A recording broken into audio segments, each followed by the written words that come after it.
Okay, so hi everyone. Very good afternoon and welcome to each one of you. Today we have with us Miss Binita Kumar, who is a nutritionist and a yoga teacher. So she's from Kolkata, based in Muscat. Okay, so she's a nutritionist and a yoga teacher. She's also got her Masters of Science in Food and Nutrition, a Masters in Business Administration, Diploma in Yoga, Teacher's Training course in Yoga. Presently, she's pursuing her research in curing different ailments by natural herbs. So she's doing a lot of these things. And recently, she's just launched a product, as you've heard, by the name of Moolshakha, which is a natural product. Her hobbies are reading books, acquiring knowledge regarding nature, and practicing yoga. So we have a very talented person here with us today. So, Binita ji, we welcome you. Thank you. Thank you. Very Adita. happy to have you here. My pleasure. So, as we are going with the diet during pregnancy, first of all, I would like to ask all of you, what do you mean by a balanced diet? Any one of you? Just unmute yourself. What do you mean by a balanced diet? Anything what comes in your mind, you can speak to me. Ma'am, Yeah, tell me. so a balanced diet is where all the elements are there. I mean, you know, the proteins, all the compounds, the proteins, the vitamins, the fats, everything. It's a mix of everything. That would be a balanced diet. It has nuts, seeds in proper amount, zinc, magnesium, all kinds of minerals that are required by our body. Yeah. All of that is there in the diet, is a balanced diet. Yes, and it should be in a correct proportion. And in correct proportion. Yeah, that's correct. Macro are balanced in unhealthful diet. Yeah. So I will start with my presentation. Can all of you see my screen? Not yet, Binita. Not able to see. Okay.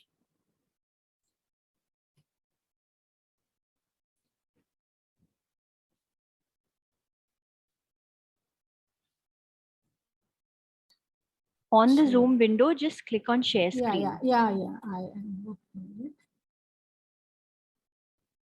Yeah. Now, is it visible? Yes, visible. Okay.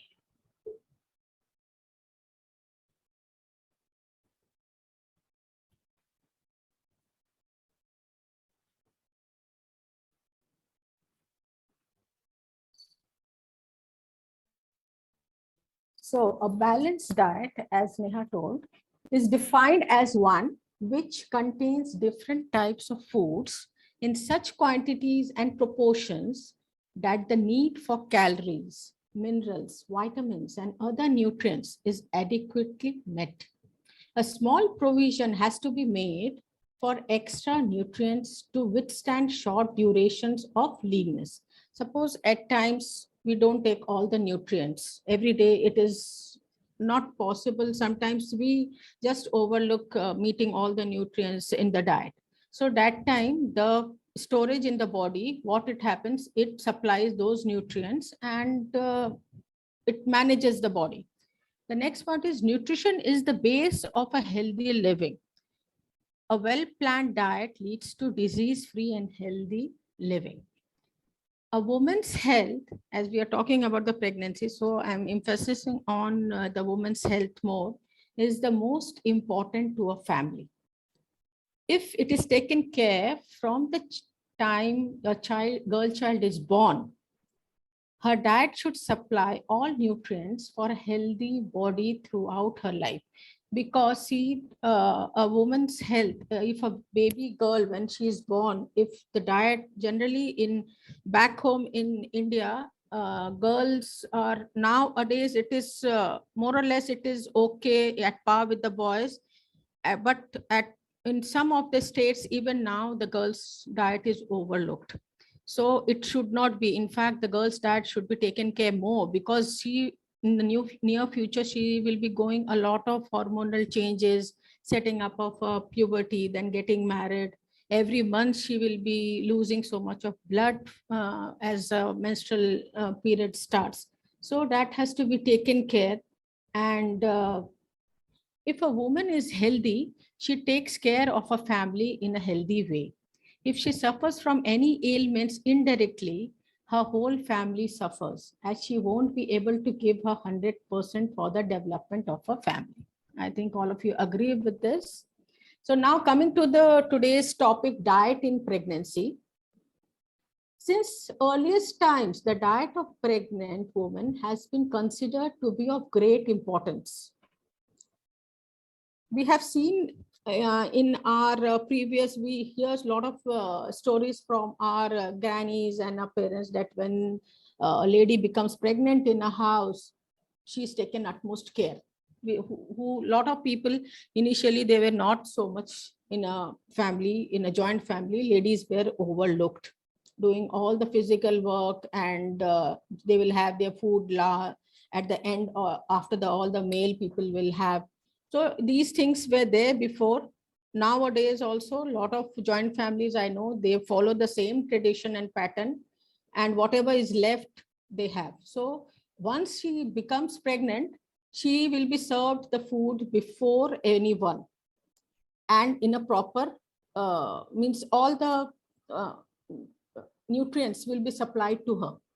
So it was believed that the foods eaten by the pregnant woman had an influence on the physical characteristics and behavior of the unborn child. So they were caring about the child, because initially when the embryo starts developing in the uterus of the mother, pregnant woman, her body has to supply all the nutrients to form the body starts with the backbone, the spine. So that has to be strong.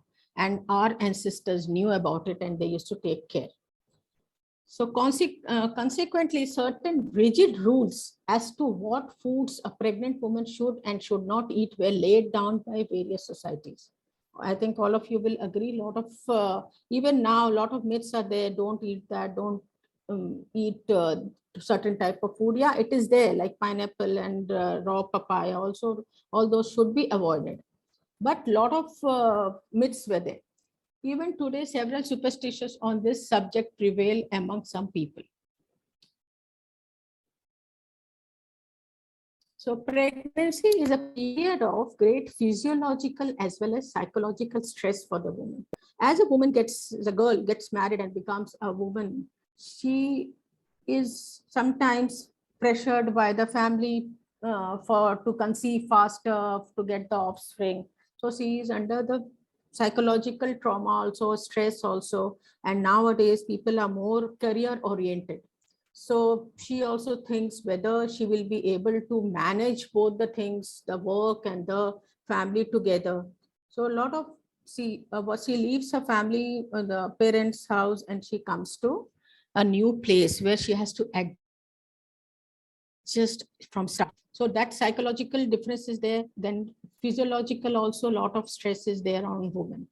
So she starts preparing mentally and physically, and when she becomes pregnant, she has to look after the lot of advices she will get from the society as well as from their the elders at the home. Don't do that. Don't walk fast. Lot of things are told. So she must maintain her health at optimum level to prepare for delivery and lactation, which has to be. It is truth that she has to take care and to provide good nutrition for the development of the fetus. So the diet part has to be really taken care once you know that there's a pregnant lady at home. In the first trimester, the rate of growth of the fetus is very slow, and the mother is not able to take much food because of nausea and vomiting, which are very common during this period. If I guess many moms are there in the group now, must be hearing and can relate their pregnancy when the first trimester. So many ladies, they don't even know that they are pregnant. They come to know by these symptoms of nausea and vomiting that they are pregnant. It comes in their mind that maybe I'm pregnant. So these vomiting, and this can happen maybe because of some of the food which is cooked at home. Generally in our Indian cooking, we give bagar or tadka, whatever you tell, the seasoning in the vegetables and in different legumes when we prepare. So that smell, lot of ladies I have seen, they are not able to tolerate that smell and they feel nauseatic, and morning sickness is also there in the first trimester. So that has to be taken care. The lady should be removed from the kitchen, otherwise she will not be able to eat the food properly. So that vomiting and nausea has to be taken care. And a lot of people, they can't stand the non-veg. If they are non-vegetarian, they must be a lover of non-vegetarian food, especially fish, and suddenly they will stop eating fish because of the smell. So that has to be taken care for a pregnant woman. Now it is during the next 2 trimesters, that from the after the 3rd month, the 4th, 5th, 6th till the 9th month, the fetus grows rapidly. That is the growth time of a fetus inside the body. If you can see the pic which I have given here, 1 month, 2nd, 3rd, you can see from 4th how the different parts of the body is fine, and till 9 months the full body is formed of the fetus. So the growth is rapid there. The nutritional needs are increased then, because the bones are formed, the muscles are formed, different organs in the body are formed. So we have to supply all the building materials. The demand for the building materials for the formation of new tissues is increased. The building materials means the protein supply has to be increased after the 3rd month, as well as the vitamins and the minerals. Therefore, the diet of the pregnant woman must provide for the additional requirements as the rapid growth is there of the fetus. Next point is, apart from the fetal tissue, which increases, the mother also grows. After the 3rd month, you will see the pregnant woman, her weight also starts increasing because many tissues in the body, the mammary glands and the tissues supporting the fetus around the uterus starts growing to hold the baby. Because the fetus is also growing, the mother also grows, the belly area of the pregnant lady, it increases in size. So certain other glands and tissues in the body increase in size during this period. Around the breast size increases because the mammary glands are becoming big and the formation of the mammary glands are there. So during pregnancy, a woman gains about 7 to 10 kgs at an average. This is a normal 7 to 10 kgs minimum they put on weight. Now the baby is born with abundant stores of iron. After the delivery, the body of the baby, the neonatal, the body stores of iron, protein, vitamin C, and other vitamins, and all this has to be supplied either from the mother's diet or her tissues. So if the food, what we provide to the mother, if that are abundantly in iron and protein and all rich foods are given, then the body of the mother will be healthy, as well as the baby will be born with the stores of these all the nutrients.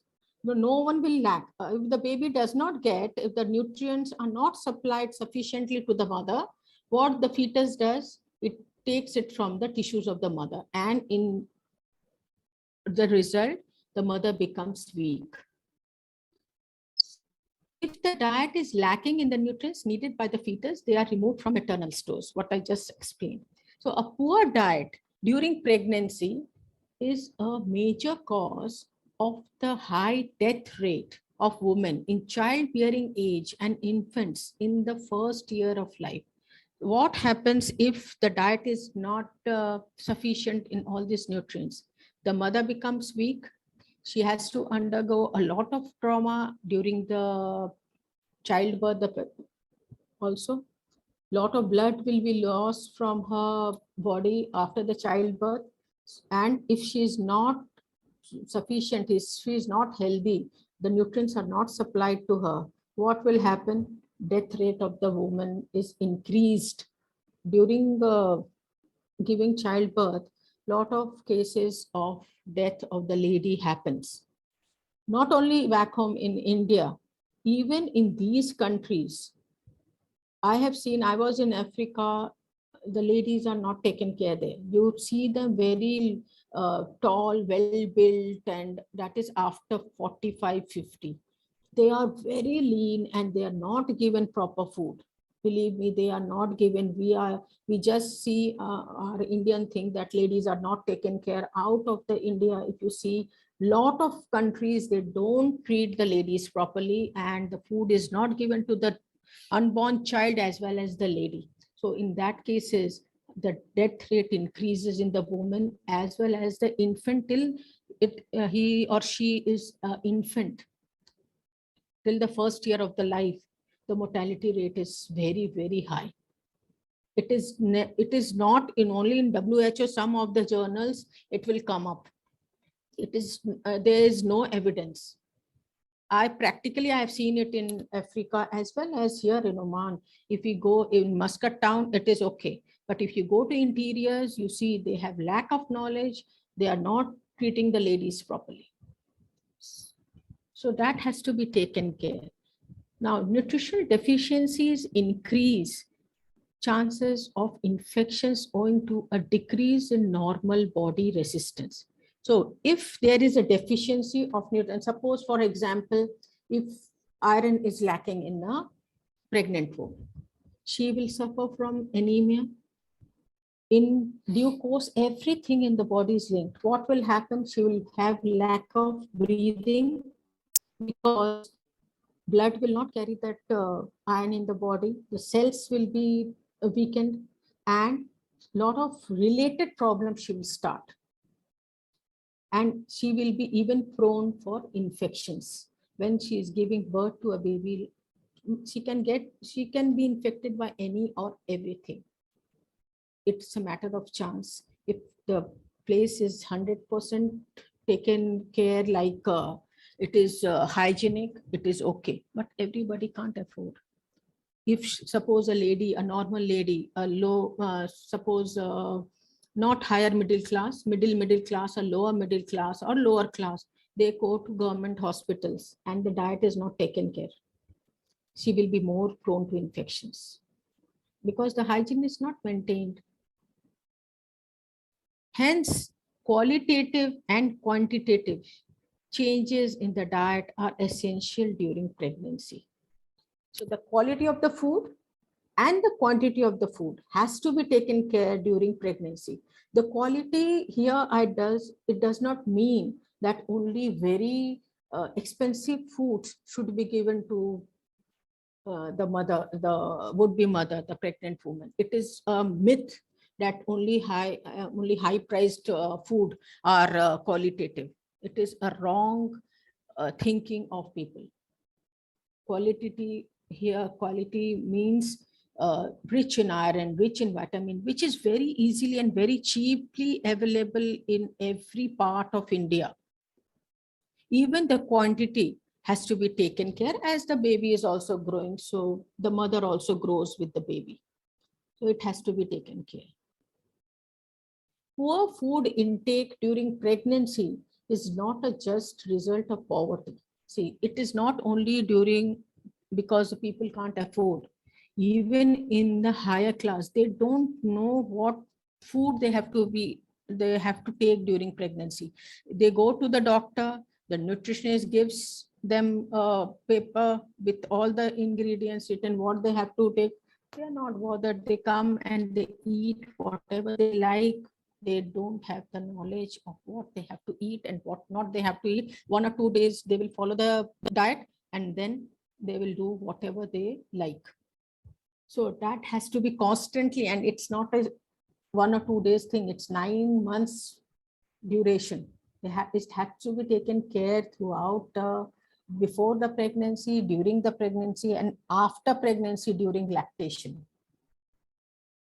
So often the poor woman is anemic to begin with, and this gets aggravated during pregnancy. Take case of a poor woman, they will be anemic. Most 99% of people, not only poor women, all the ladies, all the girls after their the onset of puberty, most of them, they are anemic. So some degree of anemia is common in pregnancy also. And the hemoglobin content of blood may be 11.5 to 12% as compared to about 13 to 14 in the non-pregnant woman. So when the pregnancy, the onset of pregnancy, the hemoglobin comes down by 11.5 to 12% it becomes, and in a non-pregnant woman, it is 13 to 14. It is a common thing.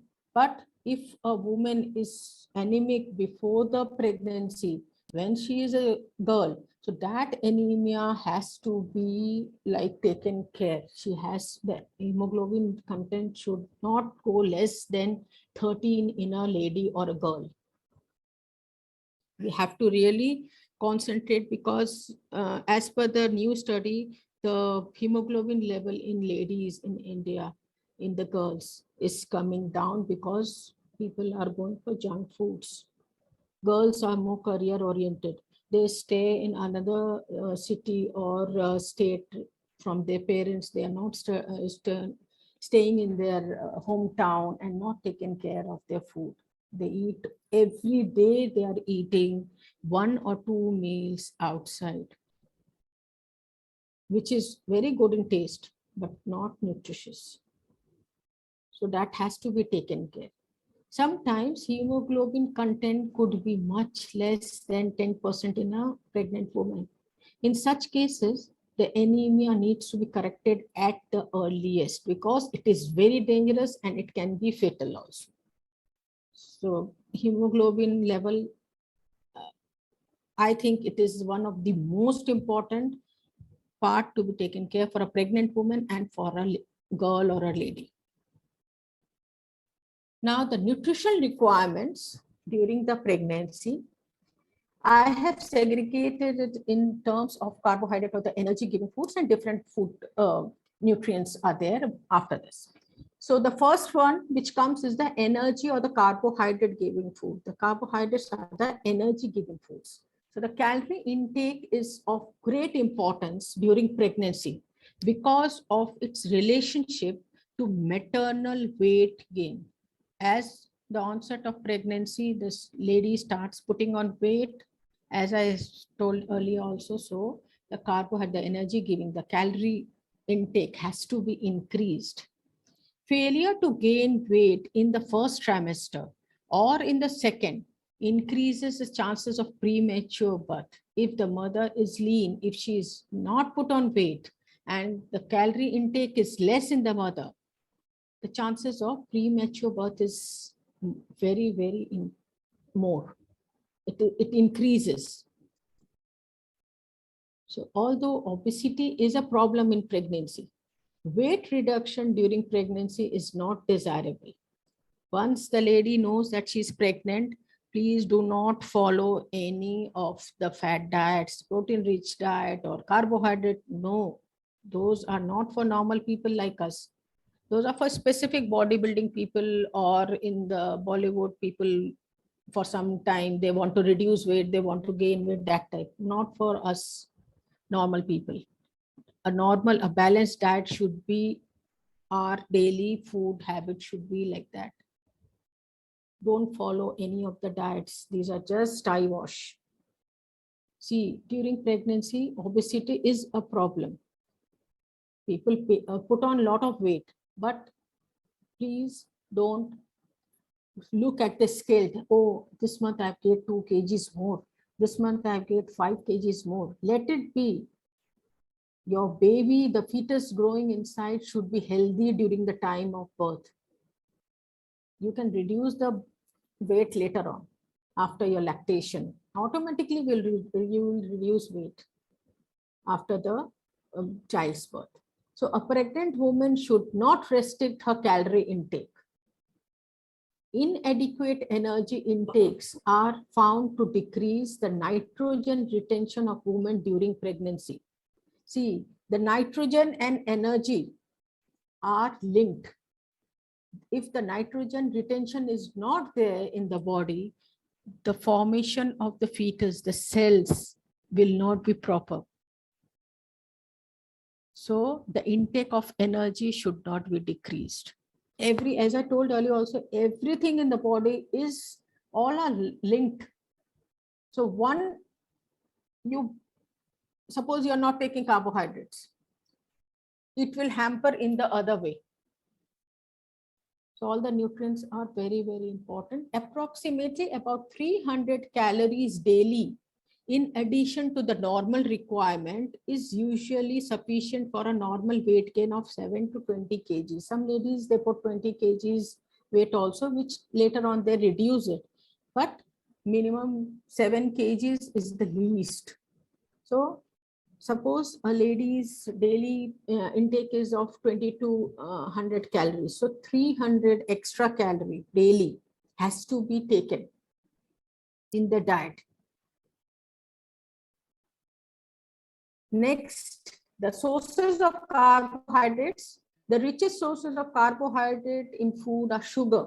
Sugar, I will not tell you to take white sugar. I tell my clients not to go for white sugars. You can go for brown sugar, you can go for honey, you can go for jaggery. Jaggery is one of the best things to have. Cereal grains, legumes, and dried foods. White sugar is almost pure carbohydrate, whereas cereal grains, legumes, and dried foods have varying carbohydrate content. See, from legumes, from grains, from dried fruits, you get carbohydrate content. But from the sugar, how sugar is made from jaggery and the purification of those things is done. So better to have jaggery rather than white sugar, which I tell my clients. Some processed foods like noodles, dried non-fat milk products, jam, jelly, pastries, breads, cakes, and candies have appreciable quantities of carbohydrate. Now, bananas, dates, potatoes, sweet potatoes are also rich in carbohydrate. So I prefer you having more of a natural product than the processed food. So you can incorporate bananas, dates, potatoes, sweet potatoes are rich in carbohydrate. So they will not harm your body in any way. The foods of animal origin, such as eggs, fish, poultry, cheese, fresh milk, and meats, with the exception of liver, contain very little carbohydrate. Animals and vegetable fats contain no carbohydrates at all. I think I'm clear till now. Any queries, you can just let me know. The next content is protein. So there is an increased demand for protein during pregnancy, particularly in the second half of pregnancy. As I told, after the first trimester, from the second trimester, it starts the bodybuilding of the fetus. So the protein supply has to be more. The major portion of the protein is acquired by the fetus in the 3 months prior to birth. That is the 7th, 8th, and 9th month of the pregnancy. During the last 6 months of pregnancy, about 950 grams of protein are deposited in the fetus body. An allowance of 10 grams of protein added to the normal allowance for the non-pregnant woman is satisfactory. So every day, 10 grams of protein in the diet has to be included in a pregnant woman's diet, so that the storage in the body of the fetus as well as the growth of all the organs of the fetus is done in a proper way and in a healthy way, and in respect mother is also healthy.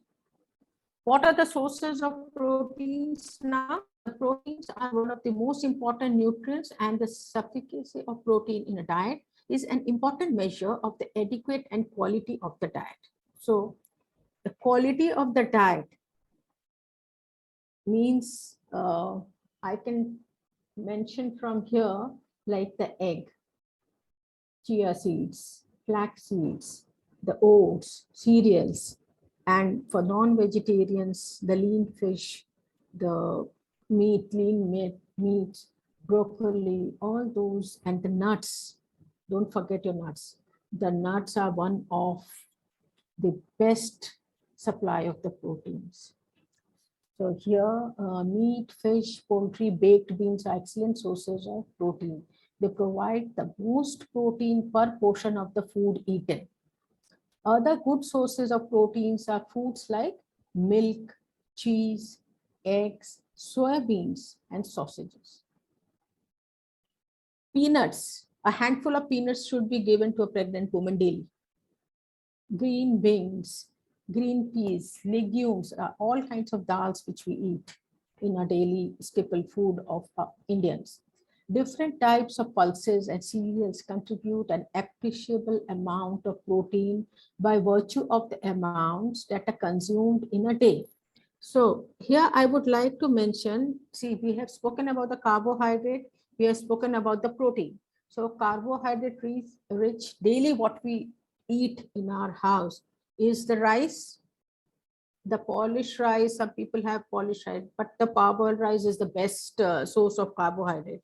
So the carbohydrate and the protein from legumes, if you mix the dal and the chawal, what we have, with a spoon of ghee, dash of ghee with different supplies of the vegetables, that is the best source of carbohydrate and protein in our traditional food of Indians. Best, that the pulses, all the pulses. And you should always change the pulses. Don't stick to only, if I'm making, suppose the yellow gram dal, the moong dal, what we call, don't stick to moong dal only. Try to incorporate, there are so, I think more than 50 or more than that, as I know 50 types, more than 50 types of legumes are there in back home in India. Try to incorporate many of the dals every time, change, your taste will also change, and it will supply all the amino acids in the protein. There are 22 types of amino acids which are all in the pulses. So if you change, it will supply all the amino acids. Try to mix 5 to 6 dals and keep in a bottle in your home and daily cook that dal. Most of the amino acids will be supplied. Basically, the Bengal gram dal, that is the moong dal, that red dal, that masoor dal, with the shell or without the shell. Then you can have the chana dal, the green, that whole green dal, whole moong dal, and arhar ki dal. All these 5 dals, if you mix and keep and daily means cook in your house, most of the amino acids will be supplied to you. See, foods like potatoes, vegetables, fruits and fruit juices, fats and oils, sugar, jaggery contribute a very much percentage of proteins for the daily diet. Recommended allowance of the protein according to ICMR has recommended 1 gram of protein per kilogram of body weight. Suppose a body weight is 50 kgs. So 1 gram of protein per kilogram of body weight has to be supplied to in the diet. That means 50 grams of protein has to be supplied for a healthy adult. But this varies again with different growth periods and physiological stages.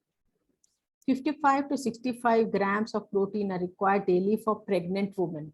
See, if a woman is 50 kgs, so additional we are giving 10 grams, 65 grams or 55 grams of protein we are giving daily for a pregnancy, for pregnant woman in the second half of pregnancy, and daily for a period of lactation also. During lactation also, you are giving the additional protein to the mother. Proteins are the most important, most scarce and most expensive of all foodstuffs all over the world. Why? Can anyone tell me the reason why it is the most expensive and most important in full world? Anyone? Please unmute and tell, because I've opened my presentation, so I can't see your hands. It's for the cell building, mainly require for the growth, mainly require for the cell building. Yes, it is for the not cell, in fact, not only cell, for the growth of the body. Protein is required for the muscle buildup, for the full formation of the internal organs of the pregnant woman. The baby is formed with the protein is the main part of your muscles. So it is most expensive. Even if you see, forget about the pregnant woman, even the bodybuilding, what I was telling before, the protein, people are just running behind the protein food, all whey proteins and all types. I don't know how many types of whey proteins and what mixture now you can see in the market. Why it is there? To build the muscles, to build the body. So it is the proteins are called as the building blocks of a body, the builder body. So it is the most expensive in throughout the world. But we are lucky in India, it is available very cheap. And I will give you, end of the presentation, I will give you a miracle trees example in which you will get the protein very cheaply available in each and every part of India, from north to south, from east to west. So protein deficiency in childhood retards growth all round and does permanent damage to the body and the mind. Apart from making people mentally and physically weak, protein deficiency accelerates female fertility also. See, if the body is lacking, the mental, if your body is not healthy, your mind also will not be healthy. If you are feeling, suppose one day also, if you are feverish and you don't feel like eating, you don't eat, and the storage of the body as such, you are lean, so storage of the body is also consuming, you stop thinking, your mind does not work effectively. So the protein supply has to be permanent throughout. If you're pregnant, non-pregnant, you must take care of your proteins. Apart from making people mentally and physically weak, protein deficiency accelerates female fertility. The deficiency of the protein, the fertility rate also increases. It accelerates the fertility, infertility, in fact, if the deficiency is there. So you can relate. Now, in protein, I would like to specify, like in India, especially, the saga of soya. I want to put emphasis on this because this is a very good source of protein. All of you must be knowing about soya bean. So soya bean is one of the most nutritious among beans and pulses. Soya is a boon to our country as the cheapest source of high quality vegetable protein. We can use it to make up the deficiency of meat. For vegetarians, it is superb. Even for non-vegetarians, meat, milk, eggs, khoa, pulses, butter, and oils. Soya bean consists of approximately 40% protein, 26% of carbohydrate, 20% of oil. Oil is also very important for your body, for the cushioning of all the internal organs. Oil is also, oil-free food is not good. Certain amount of oil is needed in your diet. 4% of minerals and 2% of phospholipids, phosphorus and lipids. It is good for nervous diseases. The nervous system, must be knowing there are different systems in a body. So for nervous diseases also, the nervous system of a body also, it is very good, the soya bean. Its flour can be used for diabetic patients to control diabetes because of its low carbohydrate content. It contains sufficient amounts of both water and fat-soluble vitamins. You must all be knowing that there are different types of vitamins. Some are water-soluble, some are fat-soluble. So it is rich in both. 1 kg of soya bean is equal to 2 kgs of meat or fish, or 3 kgs of eggs, or 1 kg of groundnut, or 4 kgs of wheat, or 6 kgs of rice, or 12 kgs of milk. So you can know the fact about soya, how healthy it is. Now, soya bean, I would like to say it can be used as a bean.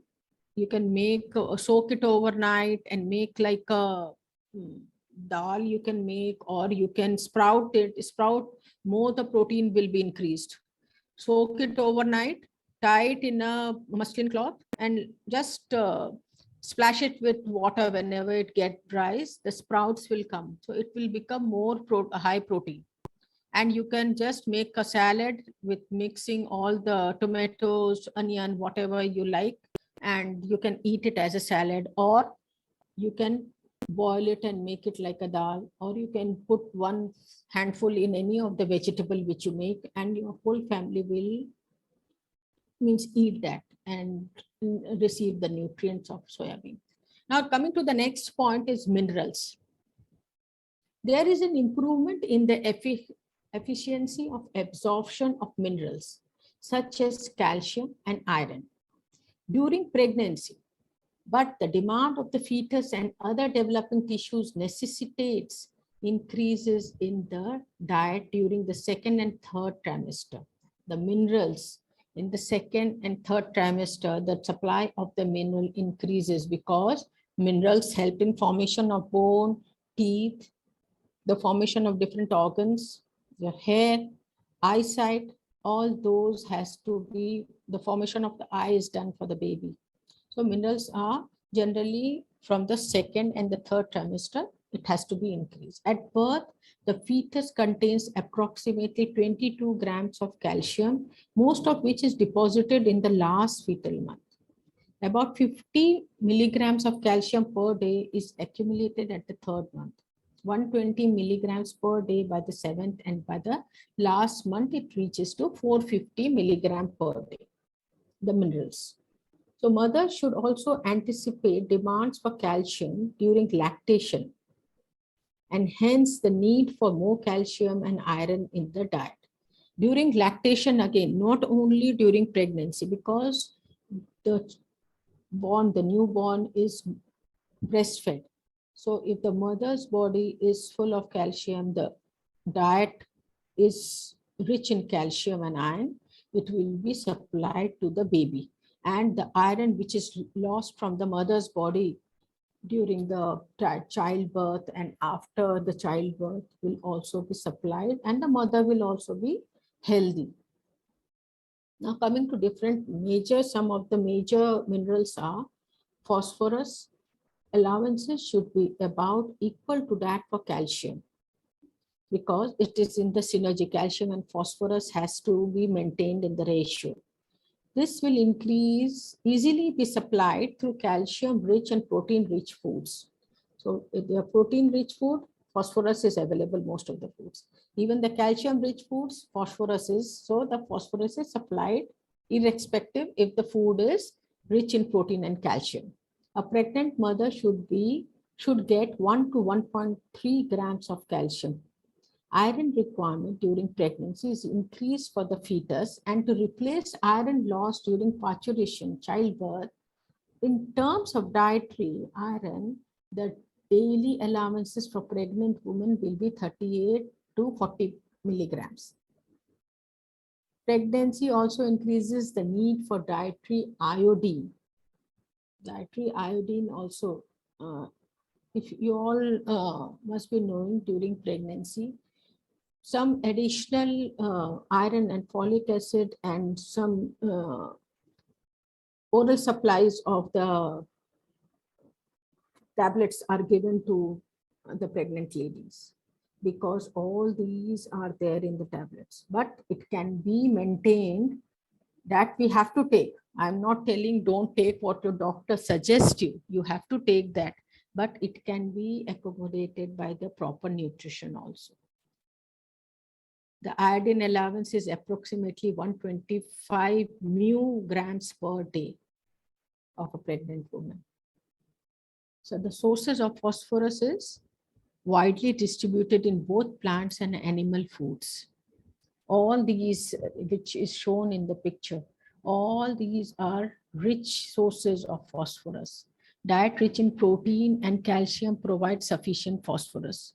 Eggs, milk, meat, poultry, fish, flour, the atta, what we have, that is also good in phosphorus, are excellent sources of phosphorus. Whole grain cereals, Flour provide phosphorus in good amount. Whole grain cereals, again, not only rice and atta, wheat, not only rice and wheat, all the bajra, jawar, all those grains are very good in the phosphorus. Vegetables and fruits as a whole are low in phosphorus content. A part of the phosphorus in cereals, pulses, and nuts is present as phytin. This is not available to the body. It is not available in the body. It has to be from the nuts. So we tell you should have the soaked almonds, soak it overnight. Morning, you should give it to the pregnant woman. And not only pregnant woman, as such also in a daily diet, you have to give for omega-3, phytin, all these things. Phytin also interferes with the absorption of iron and calcium. See, if the phytin is, we are not getting in our diet through these sources, the absorption of iron and calcium will be lacking behind to some extent, not the full amount, but if phytin is there in your diet, the absorption is better. The iodine can be obtained from iodized salt. Again, the white iodized salt, I don't tell my clients to have white salt, white sugar, or refined. Anything refined, please ignore, throw away from your kitchen. Have the pink Himalayan salt. It is a very good source of iodized salt. Additional iodine is in salt is not needed. The Himalayan pink salt is very good. Even the black salt which we use, or even the senda namak which we use during the fast, that is also good. But the white salt, please don't use the white salt. All these are eye washes, tatas, or I should not tell the name, iodized salt. It is enriched with iodine, all bullshit. I don't believe. The natural things, please prefer the natural things in your day-to-day diet also. Give a healthy diet to your family by incorporating these. Jaggery as a sugar. Don't have white sugar. Use jaggery, honey. If you get pure honey, honey is a very good source. Plus white, irrespective of white salt, give pink Himalayan salt. Irrespective of the refined flour, have all those refined, cereals. As don't sieve your atta, the wheat which you have. Don't sieve it. Don't make it fine. Have with the choker, which we throw. It is a very good source of fiber. Hello, ma'am. Yeah, tell me. Sorry to interrupt. Yeah, no problem. खड़ा नमक जो बोलते हैं वो use कर सकते हैं क्या? Pardon? खड़ा नमक. The solid ones. खड़ा नमक बोलते हैं. हाँ, the sea salt. Yeah. Sea salt. Khada namak is also very good. See that it's like grains, big grains or something, is it? Because I don't get it here. Yeah. Though that is also, sea salt is also very good. See, anything refined, what I'm telling is the refined salt, refined sugar, refined flour, refined oil, please avoid in day to day also. If you have at home, please throw it. You are giving, not giving, no, I will not say anything wrong. I will say you are not giving a healthy food to your family. It's a waste. Give kachi ghani oil. Even if you use mustard oil, give mustard oil. Any part of the India, south, they use coconut oil. Give cold pressed coconut oil. You are using refined oil, 2 spoons. You have to use cold press only 1 spoon. If it is expensive also, you can manage in that way. And you will be satisfied that you are giving healthy food to your family. Paying so much of money and then preparing so much of work is there in preparing a dish, and you are not giving healthy food. But it's a blockage here. It's all here, that we are giving very healthy food because we are buying very expensive from big malls. We are buying, no. All those are traditional things where the number one, and whatever has been proved by our ancestors, they had some logic and stick to that. Hello, ma'am. Sorry, one more question. In terms of nutrition, you say 2 spoons of refined is equivalent to 1 spoon of cold pressed? Not nutritional. I'm Oh. telling about the quantity. See, the oil, all of us are very health conscious now, especially after this pandemic. So if you are using 2 spoons of oil in preparing one bhaji, you use 1 spoon of cold press oil. See, in cold press oil, what happens, because there is no impurity, the temperature increases very fast. Okay, so what you have to do, you just heat the pan and shut your gas. Then you put your cold press oil so that it does not ignite and the component of the oil does not get destroyed. Then put the tadka and then add the vegetable. Just put 1 spoon of oil, swirl it throughout your pan, and then add the tadka and then add the vegetable and then switch on your gas. The oil property will not be disturbed, and it will be in a healthy condition. And you will use less oil also, and a proper food will be made. Once the tadka and the vegetables is gone, the oil property cannot be destroyed after the heat also, because you're mixing everything. The water will be released, you will be adding the masalas, you will churn it, so oil property will not be destroyed. So the potassium sources, it is widely distributed in foods. Meat, poultry, fish are good sources. Fruits, vegetable, and whole grain cereals are also good sources of this mineral. Bananas, potatoes, tomatoes, carrot, celery, orange juice, grapefruit juice. That grapefruit, if you know, that big lemon, it's a big thing, yellowish and reddish yellow grapefruit. If you all know, that is a very good source of potassium. Very, very good. It is light pinkish from inside. When you cut it, it is light pinkish from inside. It's a big lemon, a huge lemon, a bowl, this big it is. It is a very, very good source of potassium in appreciable amounts. The grapefruit, even after the delivery, after the operation of any kind of operation, that grapefruit juice, if you give a person, it is very, very healthy. Even for ulcers and all, when a person loses blood from the stool, grapefruit juice has to be given. It is a very good source. Again, calcium sources are milk and milk products are excellent sources of calcium. Green leafy vegetables such as carrot leaves, mint, spinach, amaranth, and mustard leaves rank next to dairy products in their calcium content. All the green leafy vegetables.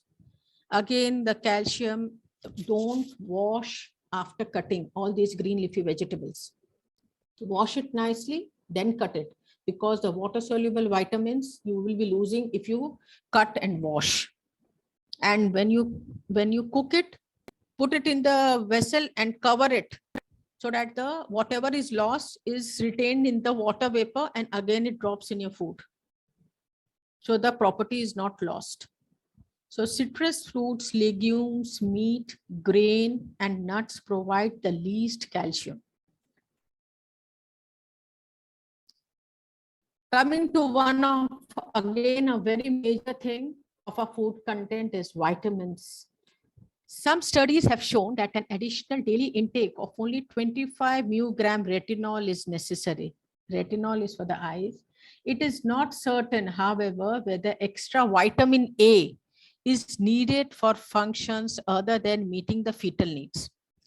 Vitamin A, which is again a very, very important vitamin for our body, it is only for the fetus. For the mother body, it is not so important during pregnancy, but for the fetal need, it has to be supplied. So the vitamin tablets are given to mother, because a lot of people, they don't incorporate all these things. Maybe because of lack of knowledge, or because just overseen, they don't think too much on the nutritional parts of all the nutrients. So the National Research Council, USA, has recommended an additional intake of 1,000 international unit of vitamin A daily, and increased conversion of tryptophan to niacin occurs in pregnancy. This vitamin A helps in the conversion of tryptophan to niacin in pregnancy. These are again the, not to go in depth of tryptophan and niacin, these are again the vitamins. The niacin, thiamine, and riboflavin allowances are also increased in portions to the calorie increase. All these niacin, thiamine, riboflavin are the vitamin B complex vitamins. The pregnant woman should get about 400 international unit of vitamin D daily. Vitamin D, again, the source is, the best source is sunlight. But some of the food also, they have vitamin D, but because of the formation of the fetus, the bones need vitamin D. So additional supplement has to be supplied to the mother, that is 400 international units has to be supplied. There is no data to indicate that vitamin C requirement during pregnancy is increased. The increase due to fetal requirement may be small. Vitamin C in small quantity is needed, which is normally it is, we take it orally during pregnancy. So there's no additional requirement. Therefore, extra allowance may not be necessary during pregnancy since normal adult allowance includes a sufficient safety margin. 100 milligrams of ascorbic acid is recommended daily by some authorities during the second and the third trimester of pregnancy. Some may lack, so they need it. 2 servings of citrus fruits will take care of the recommended allowance. Suppose we are having 1 glass, most of the ladies morning time, they will have the nausea problem. So what they have the juice or the lemonade to eradicate the nausea. So that will be, if they keep on taking till the end. So citrus fruits allowances will be, and citrus fruits, the best supplement is amla, the gooseberry, Indian gooseberry. Amla is the best supply of the citrus fruit, vitamin C. Vitamin A sources is present in animal foods like butter, ghee, whole milk, curd, egg yolk, and liver. The liver oils of certain fish like cod liver oil. Again, we get supplements of cod liver oil. It's a yellow color capsule type of a thing. Inside you can see the oil. So that is one of the best thing to be given for vitamin C as well as for omega-3 also. Halibut and shark are the richest source of vitamin A. It is not present as vitamin A in vegetable foods, but these substances contain carotenes, which are converted to vitamin A in the body. Carotenes are, like all the red vegetables and fruits are rich in carotenes, like carrots, bell peppers, the red color bell peppers, the simla mirchi, which is of red color, that all the orange and red, the beetroot, all that red one sweet potato which we get, that all those are rich in vitamin A, which is in form of carotene. It is converted in vitamin A in the body. Very good for your eyesight. Carotene is also known as provitamin A. Leafy vegetables such as spinach, amaranth, coriander leaves, curry leaves, drumsticks. In general, the darker the color of the green vegetables, the greater is their carotene content. Now, vitamin B complex sources. What I have told about the thiamine and all, that was all vitamin B. So the sources, the complex sources are all animal and plant tissues contain the thiamine, and it is therefore present in all whole natural foods. But the only important stores are in the seed of plants. All the seeds which you get, plant seeds, are very good in thiamine. The germ of cereals, nuts, peas, beans, it should be not pears, it should be beans, and other pulses, and in addition yeast are the only rich sources. All green vegetables, roots, fruits, flesh foods, and dairy products except the butter contain significant amount of this vitamin, but none of them are rich sources. Since this vitamin is not soluble in fat, it is not found in butter or in any separated vegetable or animal oil. Vitamin B complex is a water soluble vitamin. So it is not found in the butter or any animal oils or any oils. Pork resembles human flesh in having a higher content of thiamine than beef or mutton. Pork and beef are also good sources of thiamine as well as the mutton. When sugar and many cereal products are refined, all the naturally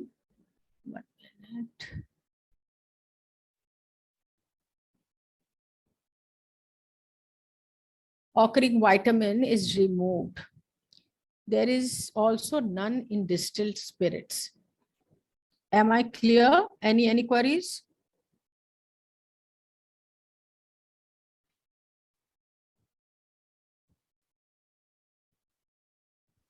Next slide. Yeah, it seems fine. Good. Okay, next slide. I'm not able to. The speed is also quite good, so it's nice to register. Okay, so Mhm. shall I increase my speed, Dr. Preeti, or shall I lower it? No. This is No, it's perfect, you okay. know. Okay. It's okay. perfect, yeah. Okay. All of you can make a note if you want. Vitamin C sources now. The fruits and vegetables are the main sources of ascorbic acid. Citrus fruits like oranges, grapefruit, lemons and limes, berries, melons, pineapples, guava, pears. Pineapple again should not be given to a pregnant woman during the first trimester. Avoid giving during the first trimester. In the second and third, you can give, but in limited amount. If she some food cravings will be there for a lady, and it feels like she will not eat any other thing, only she wants in the middle of the night also she wants that, she becomes very stubborn, you can say, and she wants that. So if something like that is there, you can give a piece of pineapple, not big amount. Avoid giving big amounts of pineapple, as it is sometimes it body to body, it can have adverse effect also. So the guava, pears, banana, apples, leafy green vegetables, green pepper, cabbage, chilies, mangoes, amla, what I told, Indian gooseberry, tomatoes are good sources of ascorbic acid. Best source is gooseberry, amla. Even you can have that amla candies, because sometimes the woman will be having the tendency of vomiting and nausea. So that gooseberry, that amla candies which we get in India, you can make at home also with the jaggery. Not, I will not tell with white sugar. You can make with jaggery also, and you can just pop in whenever you'll feel like puking or some tendencies there. So that will serve both the purpose of serving the vitamin C also, as well as not getting the nausea Ma'am, tendency. Yeah, I just wanted to ask one thing. yeah, tell me. So, like you said, there are some food cravings. Yeah. Is there a particular reason why this happens, or is it because I did not feel any such food cravings? I did feel that, after a particular time, I would not feel like eating food. I would not feel like eating roti. But ऐसे specifically, which people used to say, ना मुझे ice cream खाने का मन हुआ, ये हुआ, वो हुआ, something like that I never felt. So I just wanted to understand if it is psychological, because everyone says कि मन होगा खाने का, that is why it comes in, or there is any scientific base behind having such cravings? Scientifically, I will tell that it is not there. It is not proved that every lady who is pregnant should have the food cravings. It again depends upon every individual. See, every individual is different. So maybe when I was pregnant, maybe I wanted to eat so many things. I wanted spicy things, which I like in normal life also. I like spicy things. So I would like to, at times, during night I would open the pickle this thing, and I will have pickle, क्योंकि रात को कुछ खाने का ऐसा मन नहीं करता है रोटी या पराठे के साथ. So what you will do, I used to have pickles, आम का अचार घर का. But like you said, you never had the craving. So maybe there is no food which you like or which you were craving to certain extent, so you did not want to eat. For you maybe all food are normal and you are not so much into sweet or the salty food. Everything is normal for you, so maybe you did not get the craving. But scientifically it is not proved that the craving will happen. But 99% of the ladies who are pregnant, they have the craving. And why it happens, what I feel, I have done a lot of studies on pregnant women. I feel because first 3 months you don't feel like eating anything. Most of the ladies, they will not eat, and they will, even if they eat, they will have some, suppose normally they will have 2 chapatis, they will have half chapati. They will totally ignore chapati. They will not have rice. They will not have certain food which is their favorite. They will leave it. So after the 3 months, they will start craving for that food. See, during diet also, relate with the diet. If you are dieting, okay, you are not eating, suppose your favorite is some sweet like jalebi, for example, and during diet you are forbidden to have your jalebis and if sweet food. So after a certain time of dieting, back of your mind it is there that my favorite food I am not having, I am just forbidding. So one fine morning, you will feel like having that jalebi and you can't hold yourself and you will go and have the jalebi. In spite of having one jalebi in a day, you will have 4-5 jalebis at a time. So that correlate with the craving thing. First few months, you are not eating your favorite food because you feel pukish, you don't feel like. Then from the time your nausea thing has subsided, you don't feel like puking, you are okay, you are adjusted, your body is adjusted mentally and physically, you are okay, your mindset that yeah, I'm pregnant and these changes will be there, your body also sets according to time that you're pregnant, and so many things, different things you will have, and means a lot of changes, hormonal changes, all those things will be settling. So you will again revert back to your favorite food, and for that you will have craving. So you can relate with that. But if you did not have any craving, that means your first 3 months also you must not have left any of your favorite food. So the craving was not there. According to me, what I can gather information is this. Ma'am, Yeah, tell could me. you please tell me any scientific reason for nausea? Many of the first trimester, most of the females feel nausea, vomiting. Yeah. See, because nausea, vomiting, again, lot of hormonal changes in the body goes when a lady is pregnant. So the hormonal disbalances, all this, and as well as there is a life inside your body, and that is under the process of formation. So you can imagine how many changes are there in your body. And because of that, you don't feel like eating. Morning sickness will be there. Scientific reason, what I feel, what I have studied, gathered information is this, because lot of hormonal changes, lot of body muscles are changing, cells are changing, the formation, your full body from head till tail, till the toe is undergoing lot of changes. Because of that, the nausea problem starts in your stomach, especially the gut area. Where is your uterus? Near your gut. Just below your gut is the uterus falls in front of it, the intestine. Okay. So the gut is the main part of your body. If you have a healthy gut, your life is healthy. Every problem of the body starts from the gut. If your stomach is perfect, if your gut is perfect, your life will be perfect. So there, the formation of a baby is happening, though the portion is different, not the gut, it is in the uterus. But suppose the uterus is here, behind that the intestine and everything is there, something is developing inside. So all the normal procedure, what happens, the normal body undergoes a lot of changes. Because of that, this nausea, you are not eating. If you don't eat one day, you don't eat, just be on water, or don't have water also. You just see next day morning when you start eating, You will eat little and then you will not feel like eating. You'll feel pukish. Why this happens? Because your body has restricted eating one full day. So for 3 months, so many things you're not eating.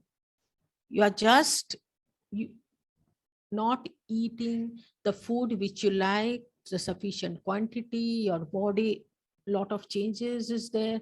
And so with the result, you feel pukish.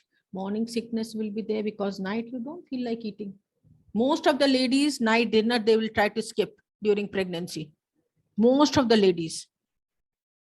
You remember your pregnancy? Most of the times, evening you will have some nice, if you like some chaat or any thing, you will have that, and but the proper diet you will not have. So what will happen to the body? Next day morning, you will feel pukish. The reason which I have found is this. Thank you, ma'am. So Yeah. we're in vitamin C. Okay. So chilies are usually consumed in their values as source of legumes contain small amounts, 1 to 8 milligrams per 100 grams of legumes. Chilies has to be put, which increases many fold approximately. Sprouts cereals are found to contain 5 to 10 milligrams per 100 milligrams and sprouted legumes 15 to 20 and 90 milligrams. So as I was telling, sprout the legumes, like especially what we sprout at home is the green whole moong dal. We just soak it overnight and then we tie in a muslin cloth, or you can put in sprout container and germinate the sprouts. So those have the more vitamin C as well as protein. So the other sources are milk, egg, meat, poultry, as they are consumed, do not have any vitamin C. Human milk contains 4 to 6 times as much ascorbic acid as cow's milk to protect the infant from scurvy. So the vitamin C deficiency, what the child can have, scurvy is again a skin disease type of a thing, which a vitamin C, if the child is lacking, can develop. The human body, human milk supplies this to the infant. Liver contains a small amount of vitamin C, but it is normally lost in cooking. Again, vitamin C is a water-soluble vitamin. So it is lost during cooking.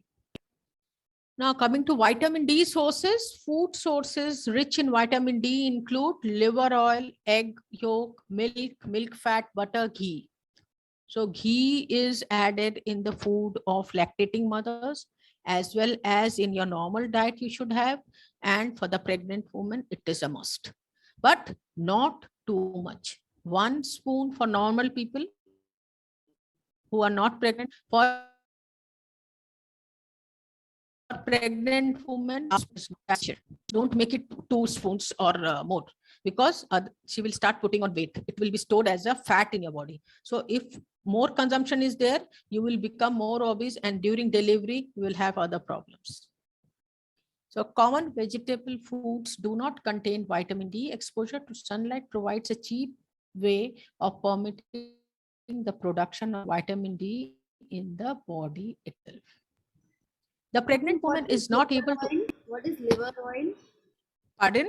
Liver oil, liver of the organ body of the like meat, the goat, or the this one chicken liver is there. Okay, so it's not vegetarian. No, it is not vegetarian. Okay. It is a non-vegetarian liver. The liver part of the organ liver has the oil. That is good in vitamin D. But it is lost.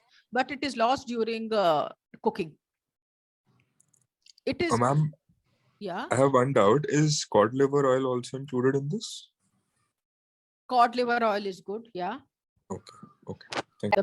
The pregnant woman is not able to eat much at a time and therefore must space her meals and must include drinks such as buttermilk, milk or lemon juice, and simple snacks between meals. At a time, a pregnant woman can't eat much. So she has to space her whole day meals.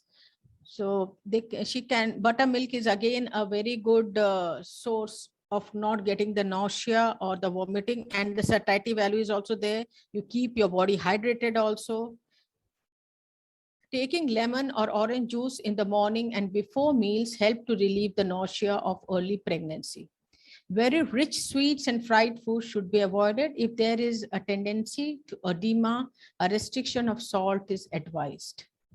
Edema is, again, you all must be knowing, is the swelling of the legs.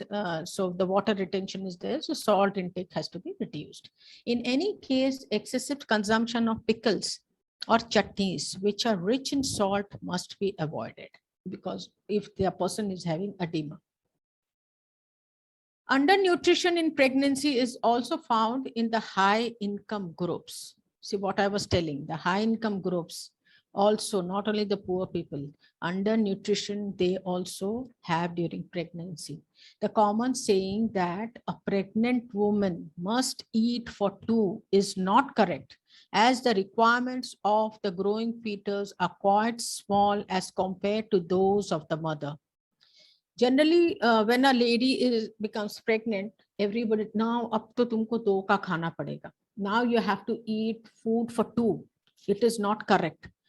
This, how much is the baby is just formation in the first 3 months. That food requirement is not, but the quality should be provided. The quantity should be less. The mother's quantity, okay, the normal food, what she's getting, that has to be the carbohydrate, minerals, proteins, whatever I told, that has to be included during first trimester, but she can't eat for two. It is a wrong saying. Many women of high income groups include in their diet rich foods such as ghee and almonds during pregnancy and put on a lot of weight. Again, ghee in a proper amount, in a certain amount is good for her body. But if the full food is cooked in ghee and extra ghee, spoonful of ghee, too much of ghee is added in her diet to make her healthy, the bones, generally the people, they tell, if you eat ghee, your bones will be strong. Not too much. Too much of anything is not good for you. The amount has to be managed. Many of them do not breastfeed their babies. This is a new trend. I don't know what is happening in the world. They don't breastfeed their children. A lot of people, they tell their figure will be like not in good condition, with the result that they do not utilize the extra weight acquired during pregnancy. See, everything has a scientific reason. If you don't feed your baby, that attachment, the emotional attachment which a mother gets with the baby, that attachment is very difficult. You feel so happy when you feed your baby. Especially I felt very happy. And most of the ladies who are mothers here must have felt. It is, you can't explain that happiness. You feel yourself satisfied. Yeah, my baby is safe. Unadulterated food I am giving to my baby, who is my responsibility.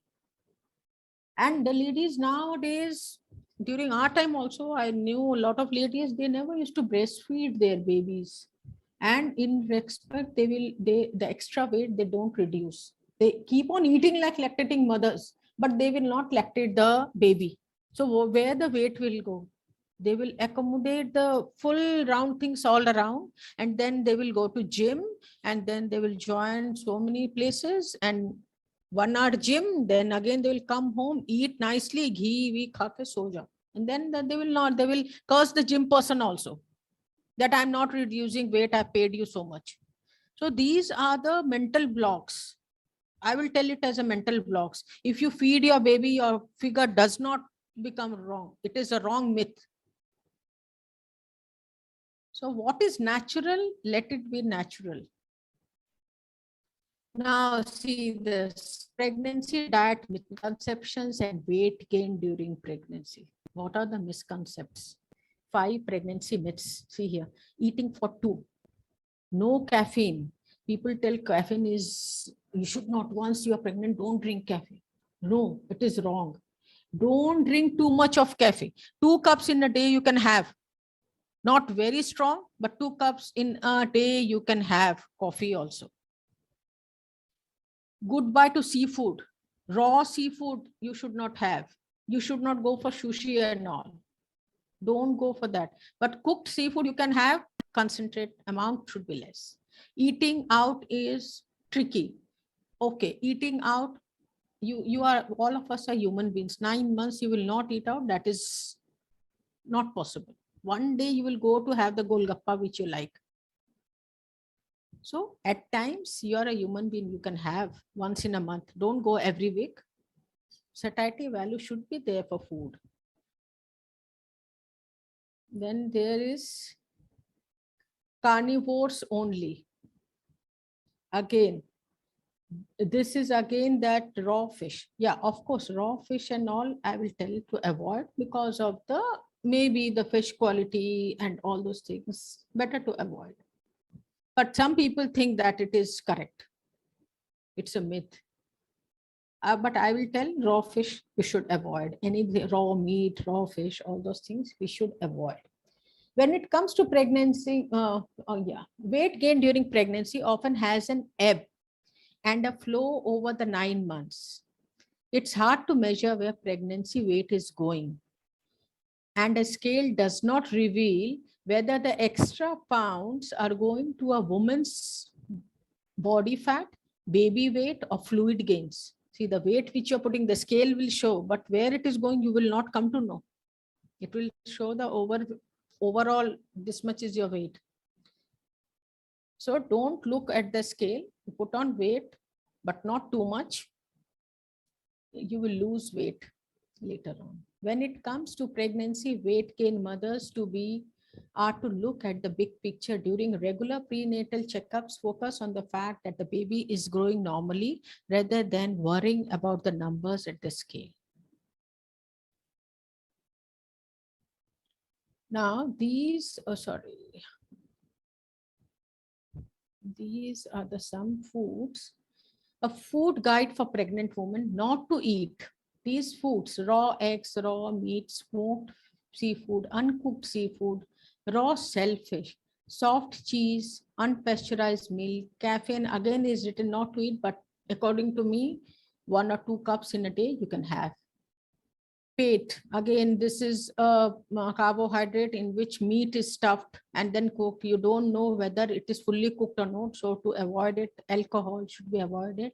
You can have salmon to give you a good amount of omega-3, which is good for skin, hair, growth of the fetus. Lean meats you can have, soya bean, leafy vegetables, sweets you can have, eggs you can have, beans, walnut, whole grains, and Greek yogurt.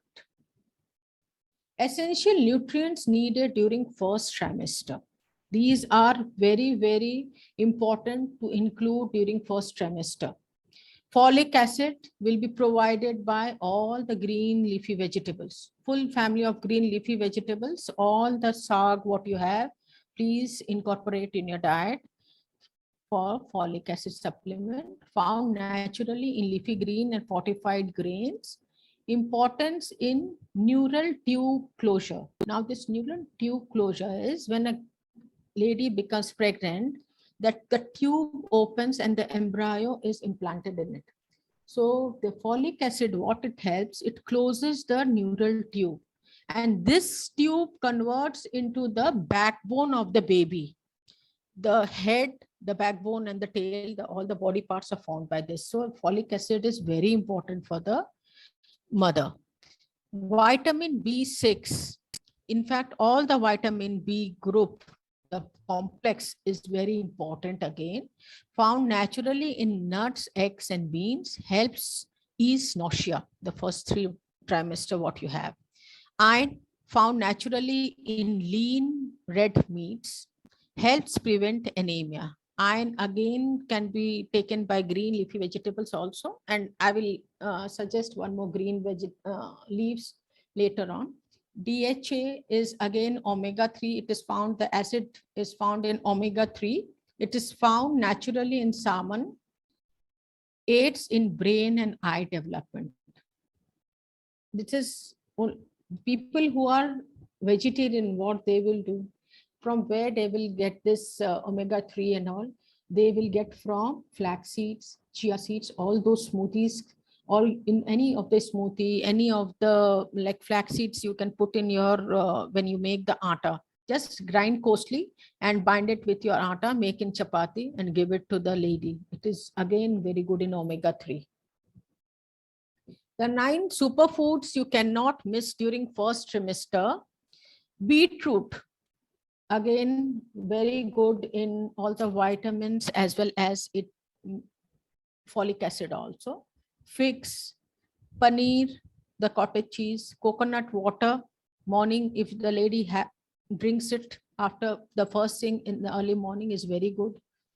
All the nuts here, it is specified as rajma. I will like to mention all the nuts, not nuts in the beans, the rajma, the chole, the chickpeas, all those are good. The seeds. Banana is important, almonds, pomegranate, yogurt. Don't miss any of this during first trimester. Must incorporate in all the diet in the any daytime, must incorporate in any of the diet. In the second trimester, the pregnancy diet, early morning, she can have again the almonds, walnut, dried apple, roasted makhanas, the lotus seeds, dried apricots.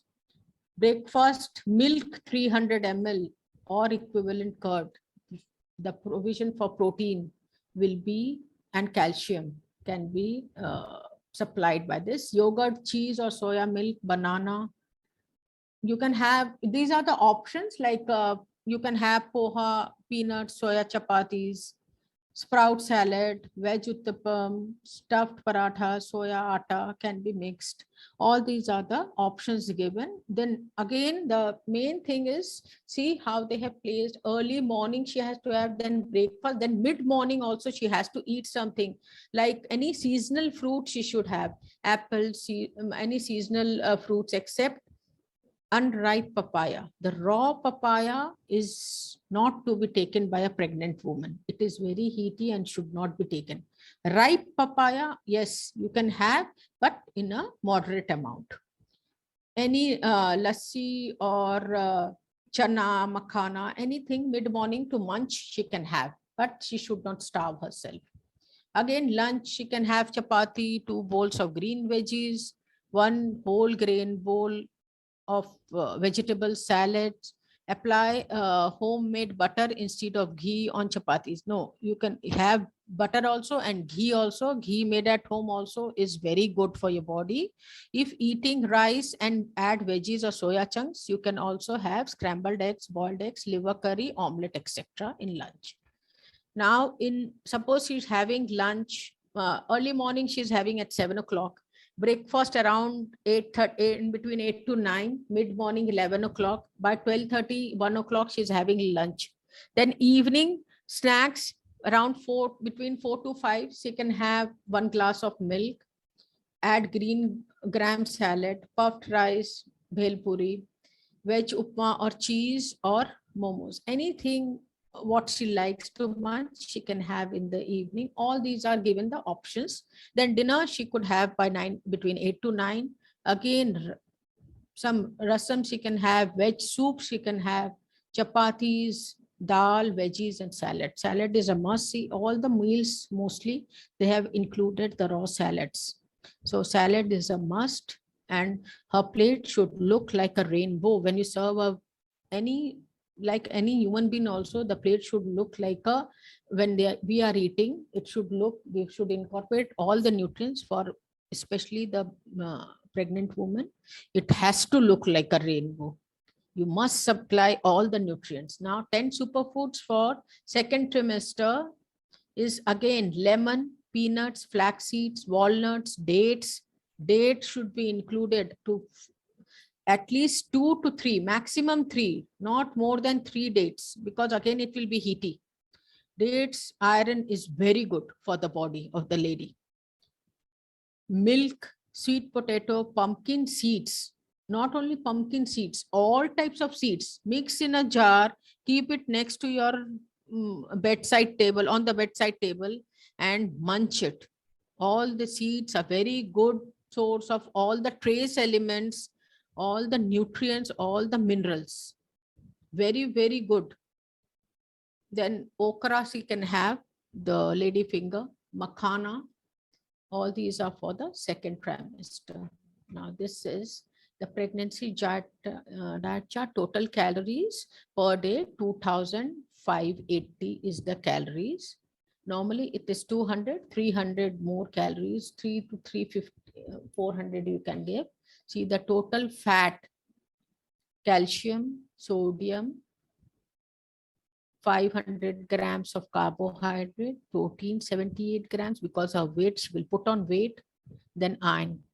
And here are the, like 9 a.m. she can have her breakfast, 11 mid-morning she can have avocados, and then 1 p.m. she can have her lunch, 4 p.m. she can have sprouts, 8 to 9 she can have her dinner.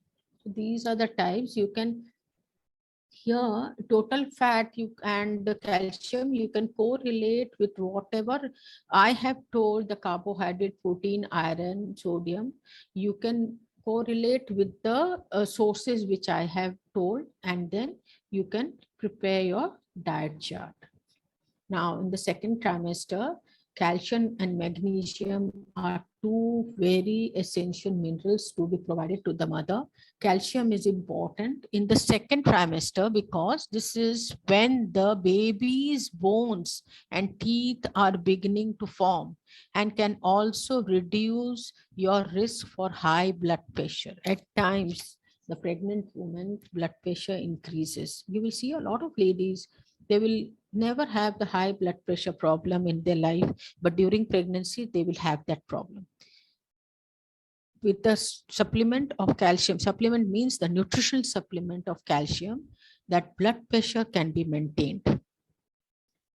And magnesium has to be supplied, essential to bone formation, and helps convert food to energy and regulate your body temperature. The food what you eat is converted into energy in your body by the help of magnesium. See, a lot of people, even during normal human beings, not only pregnant women, they have very nice food, balanced diet, everything they are having, but some shortage is there of these are the trace elements. Magnesium is a trace element. Magnesium is missing in their body. So they will have some other underlying problems, which lot of tests and everything will be done, then it will just a minute thing, magnesium is missing from the diet. Why?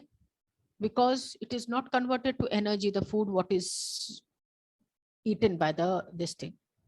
Small trace elements are also very important for our body. So same way in second trimester, calcium and magnesium is important.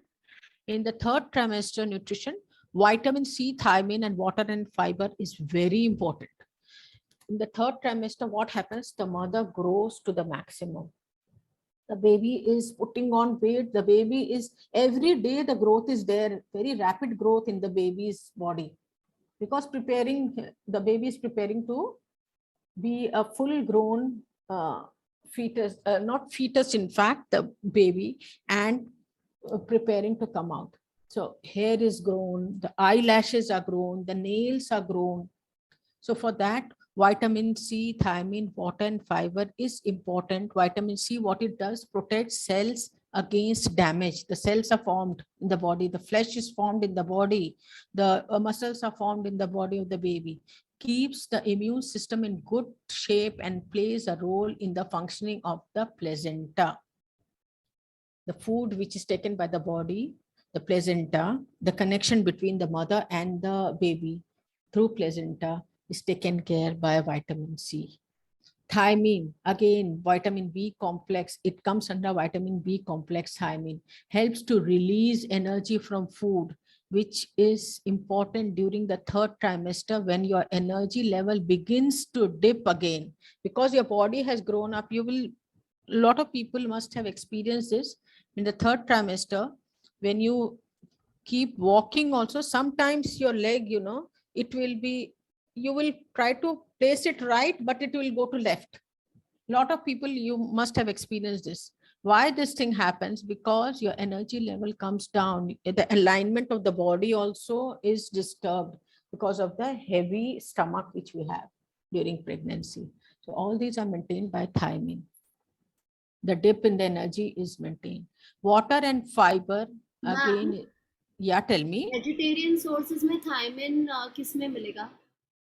See all the pulses here, all the grains. See here, you can see the cursor. Here, can you see the slide?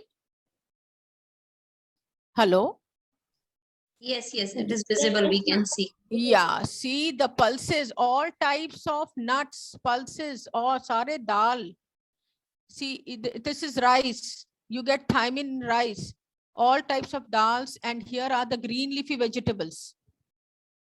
The broccoli, the palak, amaranth, methi, what we tell, the methi patte jo hote, methi ke patte, the saag, wo sare saag. But this is because it is water soluble. So when you cook it, you have to first wash it, cut it and cook it. As soon as you put in the vessel, you cover it with the lid so that it is not lost as a vapor. If it comes as a vapor on the lid of the container in which you are cooking, it will drop back to your food. The loss will be less. As koi bhi saag aap banao, any leafy vegetable, if you cook, don't cook it open. As soon as you put it, just lid se cover karo, nahi to uska property jata hai. And don't cut and then wash. First clean it, wash it properly, cut it and immediately put in the kadai. Don't cut and keep also. You will, the water soluble vitamins are lost. And thiamine is a B complex. It is a water soluble vitamin. So it has to be taken care if you are taking through the supplement of the green leafy vegetables. Rice may be here and all the pulses here. Gehu mein, or you can see the grains here. Soya mein, all they have. जो हम white rice खाते हैं, हाँ जी. like the kolam, surti and all of that, are they completely processed? They have nothing in them? See, variety of rice is tremendous. So which particular rice? See, the best rice is the unpolished rice, which we used to, our ancestors used to never polish the rice and have. But now because of the tongue, we are having our lamba dana ka chawal chahiye. Nahi, that is not good. The parboiled rice, you know, if somebody is from here, from Kerala, they have that matta rice, that red rice with the bran. एक rice आता है उसके ऊपर brand reddish, थोड़ा pinkish reddish रहता है. That is the best rice. Red rice. Red rice, that they call the matta rice in Kerala. That is one of the best rice which you can have. And if you are not willing to put on weight, you have to drain the rice. अगर carbohydrate ज्यादा खाना है, then only. हाँ, अगर you drain it and that water, the rice water, वो जो जिसको rice को जब अपन drain करते हैं जो पानी निकलता है, the starch, जिसको in Hindi they tell maad also some places, that starch what you get. If the child, if you have a child who is very lean, give that maad na, that starch to that child. kanji bhi bolte hain. Kanji is when you cook the rice and the water together. Rice का parts भी रहता है उसमें.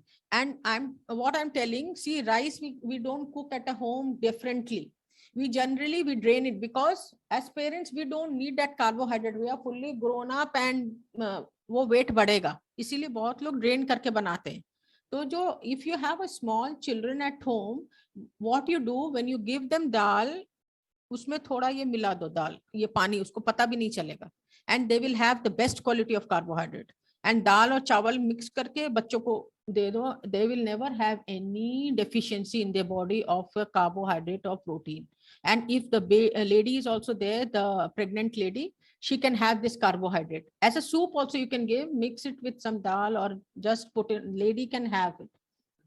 You put little salt, little pepper and 1 cup में soup जैसा P जाओ ना, दे देने का. It's very good. मैडम आप क्या बोल रहे हैं? आप प्लेन वाटर जब हम रिंस करते हैं वो वाटर बोल रहे हैं? नहीं. After the rice is cooked, you see it, no? वो पानी निकाल देते हैं ना? I'm talking about that पानी. That जिसको स्टार्च भी बोलते हैं, जिसको कितने मम्मी लोग साड़ी में भी पहले डालते थे स्टार्च करने के लिए. That rice, cooked rice का जो पानी होता है, मैं वो बात कर रही हूँ. People nowadays use pressure cooker for cooking rice. No, see, if you don't put pressure cooker, first of all, it should not be used. If you use that type of rice in pressure cooker, you will, lot of ladies, they put on weight because of that. Some people, even again, depends upon the body to body, but most of the people, they put on weight and they like drained rice to be eaten. Especially the fully grown people should avoid and diabetes. Every second person I'm seeing, they are overweight, they are diabetic, so they should not have that type of rice. Now next comes the water and fiber. Constipation is common issue during the third trimester. Consuming water and insoluble fiber helps move the bulk through the intestine. So water as such should be eaten, should be drunk, as well as tomato, all the water substances like tomato, kheera hua, all these things should be included in the diet. These are some of the 6 nutritious Indian foods combination during pregnancy. The lady can have stuffed paneer paratha, good and chana. Good and chana is a very healthy thing a lady can have. You can mix and keep it and have it, meetha bhi ho jayega, and chana is very healthy. Then mixed veg raita, fruits with sprouts, lassi with fruits, omelette with vegetable, all this can be included. Pregnancy diet chart, I have included only this. I will not tell the name of the food, you can just see, but the timing is very particular. You should be particular about the timing. So many meals she should have, because she's not able to eat much food, but all the nutrients should be included in the diet. So how you will give? By giving different timings, you can incorporate different nutrients. 7 a.m., 8 to 9 breakfast, 10 a.m. you can get mid morning, then kuch fruits de diya, फिर 11 o'clock kuch nuts de diya, 12:30 you can give the lunch, or you can give some other fruits ya nariyal pani ya any one fistful of nuts. 2 p.m. lunch de diya. 4 p.m. again you can give any seasonal fruits. 6 p.m., 7, 9, 10, all these. See, normally we have maximum 4 to 5 times, four meals or mid meals we have. See how many times now the pregnant woman should be given to fulfill all the nutrients. थोड़ा थोड़ा खाते हैं, इसीलिए उनको भूख भी लगती है ज्यादा. Now I'm coming to the deck.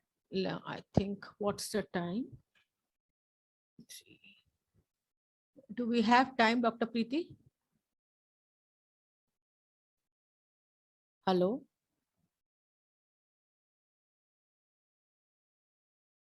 Hello? Yeah. Can I continue with lactating mothers? Do we have time? No, I mean, the time is up for today. You can do it in the session on Wednesday. Okay, then lactating and PCOS, I will do it on the other day. Yeah, because lactating is not much. Ah. So I think today's time is gone, but I would like to know from all of them, if they have any queries during pregnancy, they can ask me today, or the next day also they can ask. Yeah. So we can, I mean, you can close your screen for the today, and we can, continue with the same thing for the on Wednesday. So friends, Geeta ji will be with us on Wednesday as well, same time, 2:30. So feel free to join him, and still next 5 minutes we can still keep open for any questions if anyone has. And we'll also upload this lecture on the YouTube, our channel, the Prana Yoga Therapy Center. So people who have missed it partly or completely, they can also view it there. So in a few days, they will find it on the YouTube. It will be open for the public to view it. So great. It was a nice lecture. We have got many messages in the chat box that it's very informative and they have got a lot of benefit. They are carrying a lot of knowledge from this lecture. So I would like to thank you, Binita, for sparing your time. Thank you, Dr. Preeti, for inviting me. So much information of the pregnancy nutrition. So we'll see on day after tomorrow, that is 15th, same time. Yeah. Hello. We will Benita? meet. Yeah, we'll meet on 15th, same time at Same time. 2:30. Yeah. Yes. Okay. 2:30 p.m. Indian time. For you, it's 1 Yeah, p.m. it's 1 p.m. Okay. That day I will cover the lactating mother. It is very short, and PCOS also. Yeah. Okay. Yeah. Okay.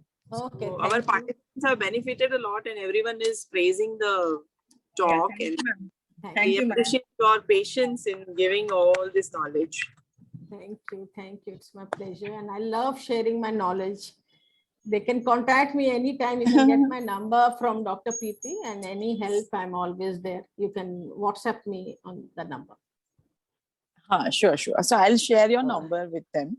Yeah, sure. And anybody wants to get in touch with you, they can either, if they don't find your number, they can contact me. I can share your number with them. Yes.